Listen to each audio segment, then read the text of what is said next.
وعلى آلك وأصحابك يا حبيب الله الصلاة والسلام عليك يا نبي الله وعلى آلك وأصحابك يا نور الله۔ بعد تراویح رمضان المبارک کا مخصوص درس تاریخ اسلام کے مختلف واقعات آپ سماعت کر رہے ہیں۔ گزشتہ کل آپ حضرات نے یہ سماعت کیا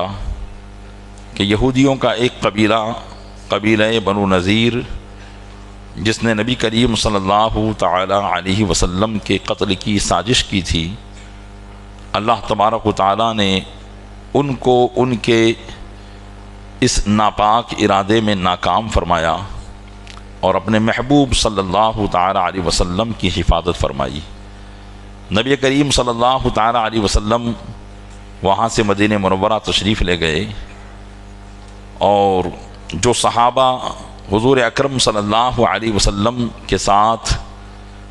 قبیلہ بنو نذیر کے علاقے میں گئے ہوئے تھے، وہ ابھی تک وہیں بیٹھ کر حضور کا انتظار کر رہے تھے۔ جب وقت زیادہ گزر گیا تو صحابہ کرام علیہم الرضوان نے آپس میں مشورہ کیا کہ حضور اکرم صلی اللہ علیہ وسلم تو یہاں سے گئے کافی دیر ہو چکی ہے، اور ہم یہاں بیٹھ کر کیا کر رہے ہیں؟ یہاں سے نکلیں اور حضور کو تلاش کریں۔ جب یہودیوں نے صحابہ کو بھی جاتے دیکھا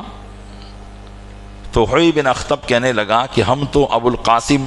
حضور اکرم صلی اللہ علیہ وسلم کو یہ ابو القاسم کہا کرتے تھے،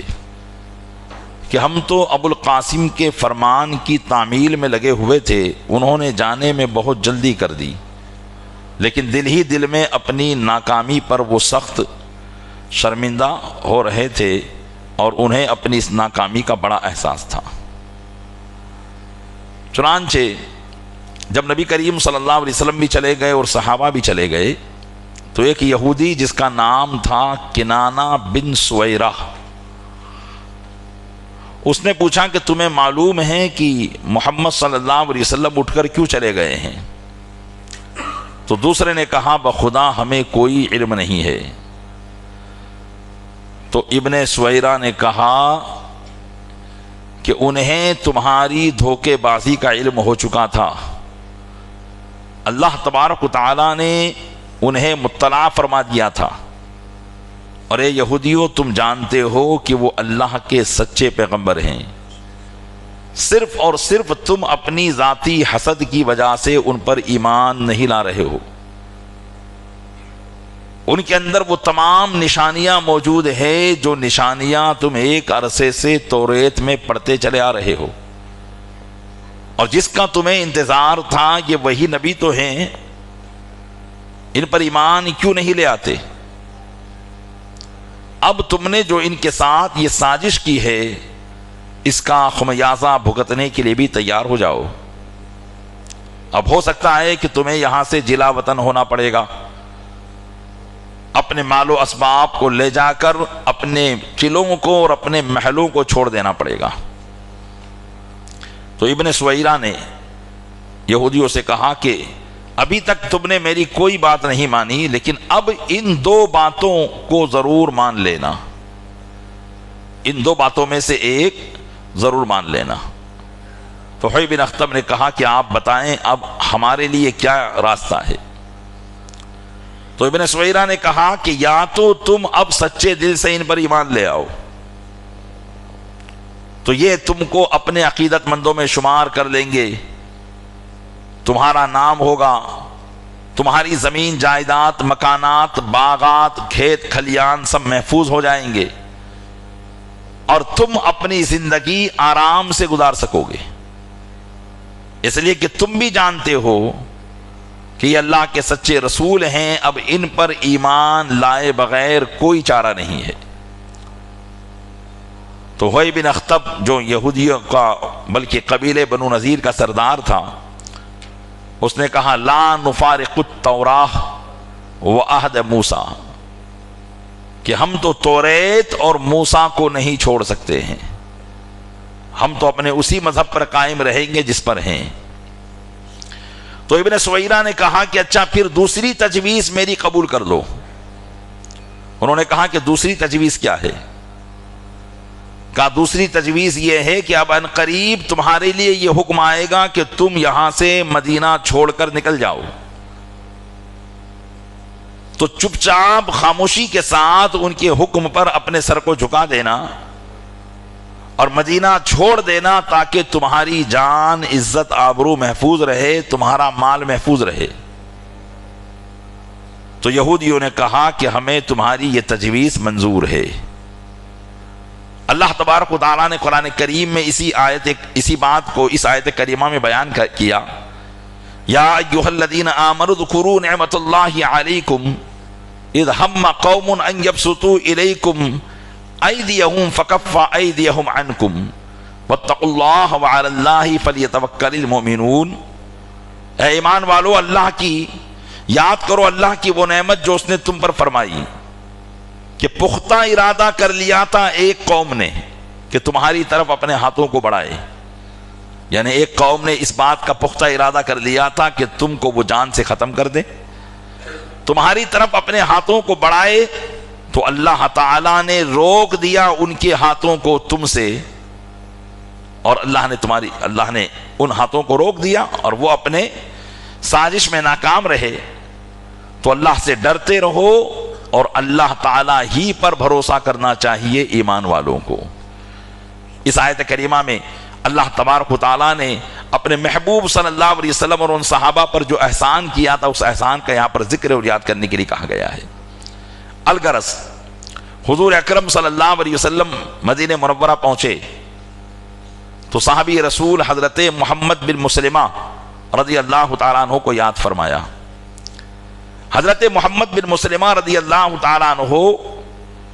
یہ قبیلہ اوس سے تعلق رکھتے تھے، یعنی وہ قبیلہ جو اسلام لانے سے پہلے مشرک تھا، اور قبیلہ اوس اور قبیلہ بنو نذیر جو یہودیوں کا قبیلہ تھا، ان دونوں کی اسلام سے پہلے بڑی دوستی تھی، اور یہ دونوں دکھ تکلیف میں ایک دوسرے کا ساتھ دیتے تھے۔ اس لیے قبیلے بنو اوس کے حلیف تھے قبیلے بنو نذیر والے، تو حضرت محمد بن مسلمہ کو حضور نے بلوایا تاکہ انہی کے دوست کے ذریعے ان کو پیغام پہنچایا جائے۔ تو حضرت محمد بن مسلمہ رضی اللہ تعالیٰ عنہ حاضر خدمت ہوئے۔ حضور اکرم صلی اللہ علیہ وسلم نے ارشاد فرمایا کہ اے محمد بن مسلمہ، اب تم قبیلے بنو نذیر کے پاس جاؤ اور ان کو جا کر میرا یہ حکم سنا دو۔ حضور اکرم صلی اللہ علیہ وسلم نے ارشاد فرمایا کہ ان رسول اللہ صلی اللہ علیہ وسلم ارسلنی الیکم ان اخرجوا من بلدی،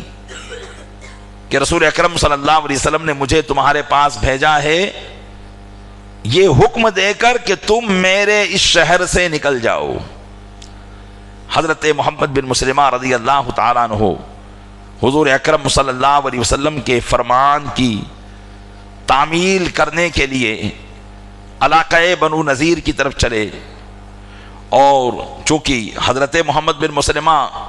اس قبیلے سے تعلق رکھتے تھے جو بنو نذیر کے دوست تھے، اس لیے جب حضرت محمد بن مسلمہ وہاں پہنچے تو انہوں نے ان کا بڑا پرتپاک استقبال کیا، لیکن حضرت محمد بن مسلمہ نے اب نبی کریم صلی اللہ علیہ وسلم کی محبت کے آگے ان کی اس پرانی محبت کو کوئی بھاؤ نہیں دیا۔ یہ ایک مومن کی شان ہوا کرتی ہے کہ جب حضور کی محبت کا معاملہ آ جاتا ہے تو پھر ساری محبتیں پسے پشت ہو جاتی ہے۔ حضرت محمد بن مسلمہ کو انہوں نے تو یہ سوچ کر کہ یہ تو ہمارے حلیف قبیلے کے ہیں، یہ ہمارے بارے میں اچھائی لے کر آئیں گے، لیکن حضرت محمد بن مسلمہ نے دو ٹوک لفظوں میں کہا کہ میں اس وقت اپنے آقا کا پیغام لے کر تمہارے پاس آیا ہوں، میں تمہارا دوست بن کر نہیں آیا ہوں۔ تو انہوں نے پوچھا کہ خیر تو ہے؟ آپ نے فرمایا کہ کوئی خیر نہیں ہے۔ پھر آپ نے فرمایا کہ اچھا، جو پیغام میں لے کر آیا ہوں اس پیغام کو سنانے سے پہلے میں تمہیں ایک پرانی بات یاد دلانا چاہتا ہوں۔ حضرت محمد بن مسلمہ جب اسلام نہیں لائے تھے اس وقت ان کے ساتھ جو معاملہ ہوا تھا اس کو حضرت محمد بن مسلمہ یاد دلا رہے تھے. ارشاد فرمایا آپ نے کہا کہ میں تمہیں توریت کا واسطہ دے کر پوچھتا ہوں جسے اللہ تعالیٰ نے حضرت موسیٰ پر نازل فرمایا.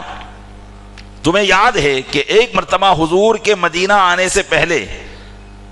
اے یہودیوں میں تمہارے پاس آیا تھا اور اس وقت تمہارے سامنے توریت رکھی ہوئی تھی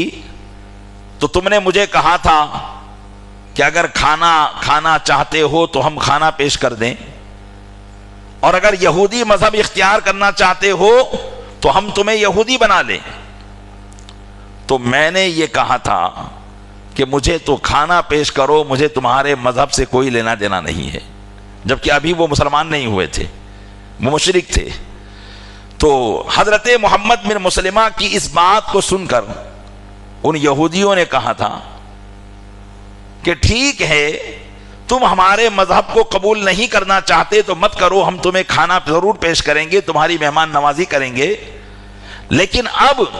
وہ وقت آ چکا ہے کہ ایک نبی آئے گا جو یمن کی طرف سے اونٹ پر بیٹھ کر سوار ہو کر آئے گا, جس کے سر پر امامہ ہوگا اور جو اپنے وطن سے ہجرت کر کے آئے گا اور اس کے اندر یہ نشانیاں ہوگی. تو اب جب وہ نبی ہمارے پاس آ جائے گا تو ہم اس کے ساتھ مل کر تم سب کو اپنے مذہب میں لے لیں گے. حضرت محمد بن مسلمہ نے کہا کہ بتاؤ تم نے یہ بات مجھ سے نہیں کہی تھی, اب بتاؤ کیا یہ وہ نبی نہیں ہے جس کی دعوت تم مجھ کو دے رہے تھے؟ اب میں تم کو اس نبی پر ایمان لانے کی دعوت دیتا ہوں. یہ اللہ عز و جل کا فضل دیکھیے کہ اللہ جسے چاہے ہدایت سے نواز دے. پہلے وہ دین یہودیت پر رہ کر ہدایت پر تھے اور محمد بن مسلمہ مشرک تھے, لیکن اب حضرت محمد بن مسلمہ نبی کریم صلی اللہ علیہ وسلم پر ایمان لا کر ہدایت پر تھے اور اب یہودی گمراہ ہو چکے تھے, اللہ نے ان کو ہدایت کا نور عطا فرما دیا تھا. تو اب یہ ان کے تبلیغ کر رہے تھے کہ کیا یہ وہ نبی نہیں ہے جس کی تم مجھے دعوت دیتے تھے؟ تو یہودیوں نے کہا کہ نہیں یہ وہ نبی نہیں ہے جن کے بارے میں ہم تمہیں کہتے تھے, یہ تو کوئی اور شخص ہے. تو حضرت محمد بن مسلمہ نے کہا کہ تم ضرور جھوٹے ہو, تم اپنے قول میں جھوٹے ہو, اپنے دعوے میں جھوٹے ہو. قسم خدا کی یہ وہی نبی ہے جس کی دعوت تم دیتے تھے اور جس نبی کو توریت میں تم پڑھا کرتے تھے. غرض کی حضرت محمد بن مسلمہ نے فرمایا کہ اب سنو نبی کریم صلی اللہ علیہ وسلم نے کیا ارشاد فرمایا ہے. آپ نے فرمایا کہ تم نے میرے ساتھ دھوکہ بازی کر کے جو تم نے مجھ سے وعدہ کیا تھا وہ وعدہ توڑ دیا ہے اور تم نے مجھے قتل کرنے کی سازش کی ہے, لہذا وہ سارے عہد و پیمان جو مسلمانوں کے یہودیوں کے ساتھ تھے وہ سارے عہد و پیمان کل عدم قرار دیے جاتے ہیں, یعنی بالکل ان کو ختم کر دیا جاتا ہے اور اب تم سے کوئی عہد نہیں رہے گا. اور اب یہ پیغام سن لو کہ رسول اکرم صلی اللہ علیہ وسلم نے ارشاد فرمایا کہ تم یہاں سے نکل جاؤ اور ہم تم کو 10 دن کی مہلت دیتے ہیں. اس کے بعد اگر قبیلے بنو نذیر کا کوئی شخص یہاں پایا گیا تو اس کی گردن اڑا دی جائے گی. حضور اکرم صلی اللہ علیہ وسلم نے یہ پیغام حضرت محمد بن مسلمہ کے ساتھ بھیجا. یہودیوں نے جب حضور کے اس پیغام کو سنا تو آپ پر رعب نبوت ایسا طاری ہوا کہ ایک لفظ بھی وہ نہ نکال سکے, جبکہ ان کے پاس مضبوط قلعے تھے, ہتھیار تھے, ہر قسم کی طاقت ان کے پاس تھی, لیکن اللہ تبارک و تعالیٰ نے اپنے محبوب کے رعب کو ان کے دلوں پر طاری فرما دیا تھا. تو پیارے اسلامی بھائیوں, حقیقت میں طاقت اور قوت کا کوئی اثر نہیں ہوتا ہے, بلکہ اللہ تبارک و تعالیٰ جسے چاہتا ہے غالب کرتا ہے اور جسے چاہتا ہے مرعوب کر دیتا ہے. اللہ تعالیٰ ہمیں بھی ایسی ایمانی قوت عطا فرمائے. پروردگار عالم اپنے محبوب کے صدقے میں ہمیں بھی ایمان کی پختگی اور عقیدے کی پختگی اور توکل علی اللہ کا منصب عطا فرمائے. آمین بجاہ النبی الامین صلی اللہ علیہ وسلم.